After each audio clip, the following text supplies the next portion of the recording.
What it do?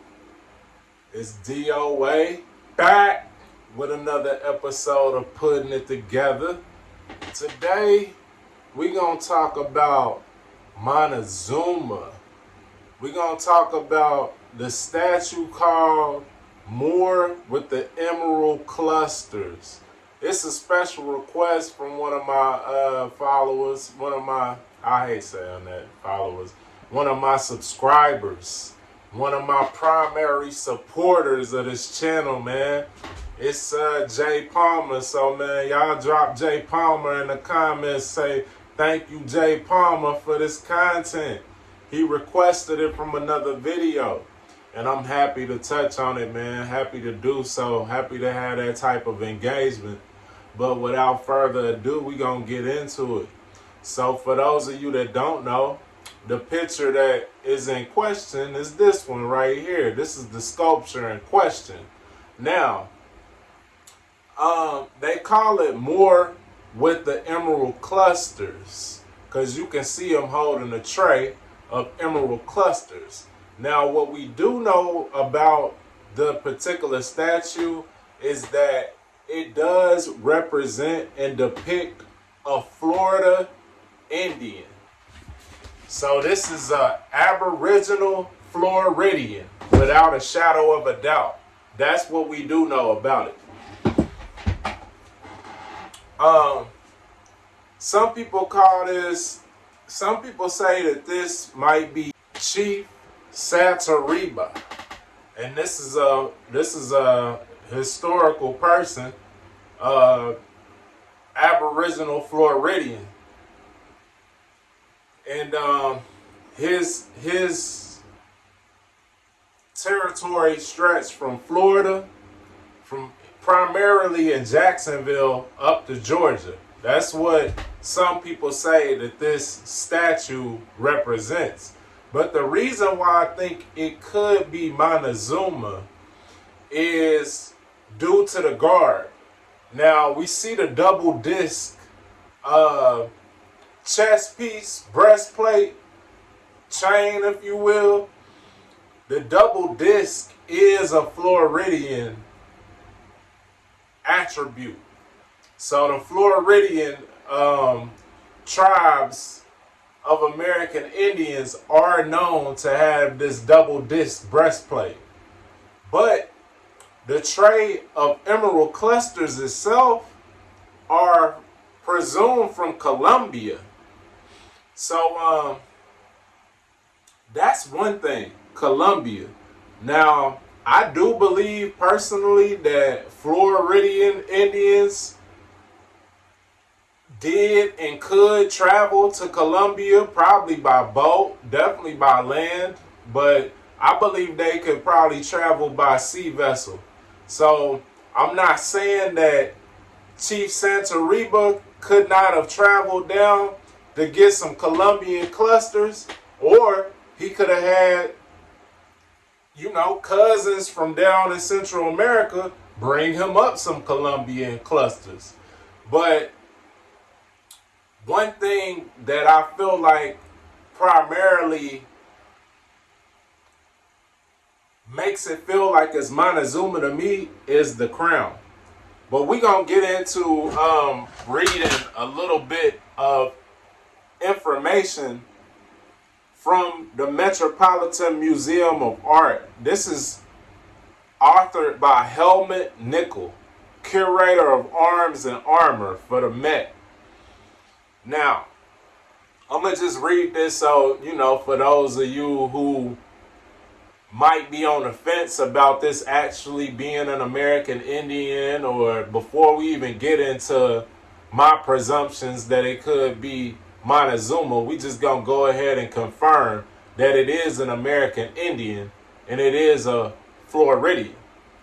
So, I'm not going to read all of it. I'm going to read certain excerpts from it, but y'all can read all of it. I have a screenshot on the screen. You can pause it, read it for yourself. But it says the Moor is represented as a muscular youth in swaggering stride. He is carved from pear wood and lacquered a deep brown.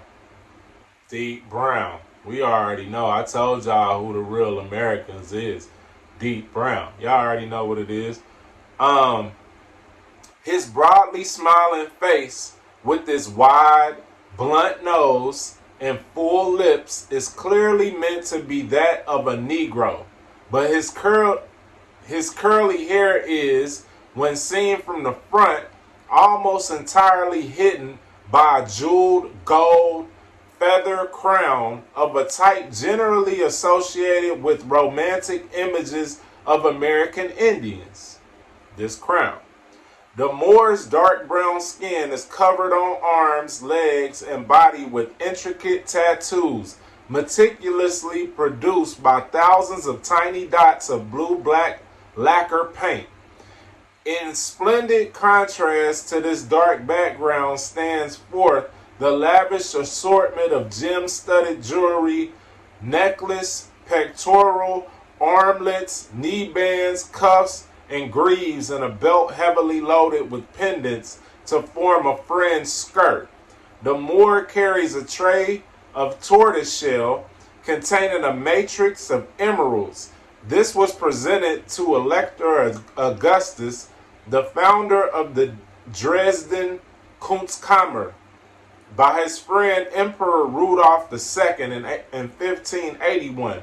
When Augustus paid him a visit in Prague soon after Rudolph's recovery from a serious illness, the emeralds were kept in a black box lined with crimson velvet and were cataloged under the section Precious Stones, Unicorn, and Rhinoceros Horns. They were said to have come from the Indies of the West, probably Muzo in Colombia, and had presumably been sent to Europe by some Spanish conquistador. So you can see that the emeralds themselves came from Colombia, right? But this is said to be how the Floridian American Indians greeted the conquistadors when they pulled up on shore. Let me see what else we gonna read up out of here. You can see that the creator of this statue was allegedly Balthazar Permoser, and you can look him up for yourself. He's done some other works of art, but this by far is his greatest creation. Let's see. Okay. It says, in the splendor of Dresden, it is mentioned, following a suggestion I had made to Joachim Munchausen, that the Moor's tattoos and feather crown were taken from contemporary illustrations of travel accounts, and that the figure is supposed to represent an American Indian. Indeed, almost every detail of the adornments of all four statuettes has a common source, a series of engravings of the New World by Theodore Debray. We'll take a look at that too. Among Debray's illustrations to René de Laudonniere's report about the abortive French settlement in Florida in 1564, we find the exact model for the Moor's tattoos and those of the powerful king called Santoriona is how they say it, but it's spelled in different ways.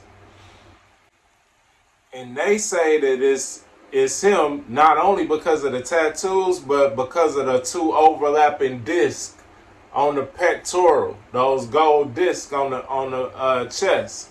And you can see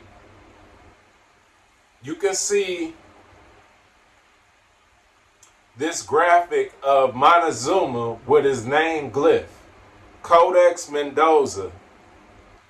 And you can see this crown that he has with the point sticking up in the front, in the middle. Now, it says right here, in the arrangements of the pectorals, and particularly in the strap work of the belt of the Moor with the crystals, the two great Moors are much closer to Debray's illustration than the smaller pair with the pearl clusters.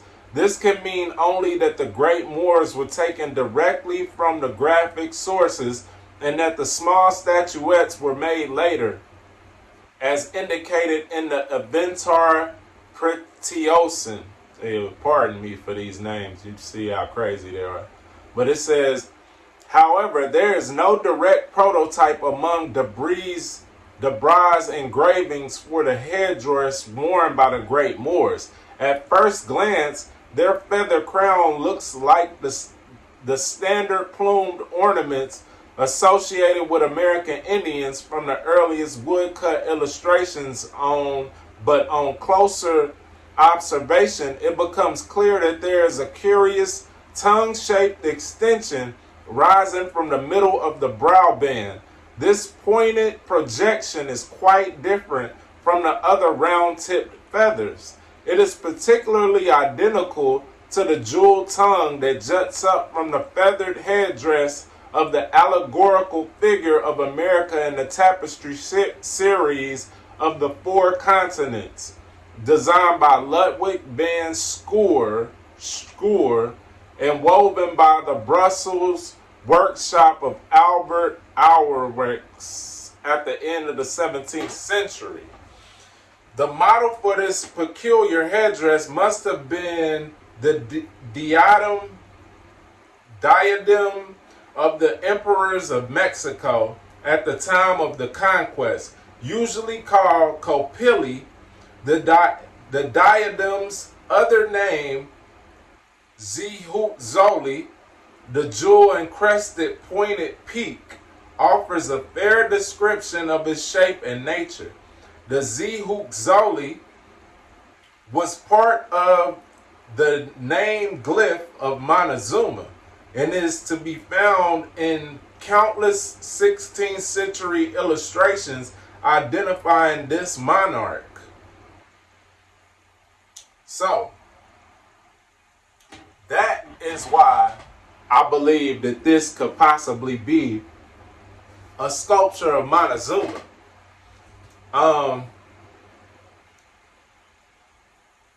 Like I said, number one being the emeralds are from Colombia, which is much closer to the area that we know Montezuma took reign over. Another reason being the way that Montezuma is depicted. They always show this particular type of capilli or crown with the point in the middle. And I'll show y'all some different pictures and depictions of Montezuma where you can see it's always with the point higher than the rest of the crown. And they also accounted that Montezuma's crown or capilli was jewel encrusted and contained a peak in the middle. And this particular peak on the statue is not like the rest of the feathers. All the other feathers on the crown of this statue are rounded and shorter, but the one in the middle is pointy and longer, and it is jewel encrusted. So I'm not saying for 100% fact that this is Montezuma, but I'm saying for one, there is a chance that it is Montezuma. And on top of that, even all that aside, we should at least be able to agree that there was contact between Central Americans and American Indians, the Floridians. I've also heard of accounts of Montezuma traveling just like we saw the Florida Indians. Chief Santoriba might have been able to travel to Central America. So if nothing else, it shows the close connection of the civilizations of Central America and North America. it shows that they had close relations and did some exchanging of items and even styles with one another. So, yeah, I just wanted to point that out and make those connections, man. As always, I encourage y'all to do y'all's own research on it. Y'all could probably tell me something about it, you know. If you want more information like this, I run an Instagram page. It's called aboriginal.official on Instagram. And you can look at a lot of different reasonings and evidence of Black Americans being the Aboriginal Americans. That's something I know without a shadow of a doubt is true. I don't know if this is Montezuma or if this is Chief Santoriba. I'm not sure.